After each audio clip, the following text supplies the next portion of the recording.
YCP మాజీ మంత్రి అంబటి ఆరోపణలపై TDP MLA Galla Madhavi fire అయ్యారు. మహిళా ఘటనపై రాజకీయాలు చేయొద్దని, నిందితులను కాపాడారన్న ఆరోపణలను ఖండిస్తున్నానని గల్లా మాధవి తెలిపారు. ఈ ఘటనలో నిందితులను కాపాడారన్న ఆధారాలు అంబటి చూపాలని, లేకుంటే ఆయన క్షమాపణలు చెప్పాలని మాధవి డిమాండ్ చేశారు. అంబటి క్షమాపణలు చెప్పకుంటే పరువు నష్టం దావా వేస్తానని హెచ్చరించారు. కృష్ణబాబు కాలనీలో ఒక మహిళ పట్ల జరిగిన అరాచకం ప్రతి ఒక్కరికి ఇప్పుడు రాష్ట్ర వ్యాప్తంగా తెలిసిన విషయం.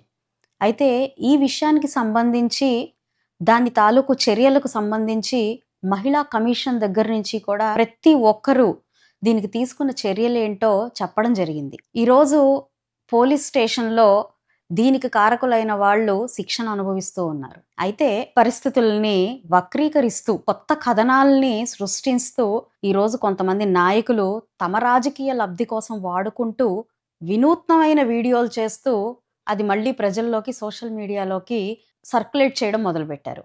ఇందులో భాగంగా మన అంబటి రాంబాబు గారు, మనకందరికీ సుపరిచితులే, మన అంబటి రాంబాబు గారు ఒక వినూత్నమైన కొత్త కథనాన్ని తీసుకొని వచ్చారు.